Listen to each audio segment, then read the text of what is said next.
چیه؟ مامان چی میگه؟ میگه دود دهنت کثیفه؟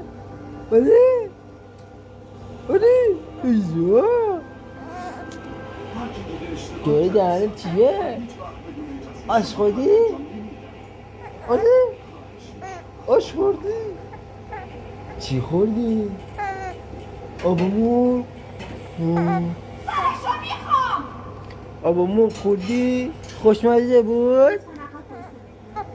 آره؟ نه نه نه نه ده اون دختر رو به خاطر توهین به ملکه بازداشت کنی. ای چی شد؟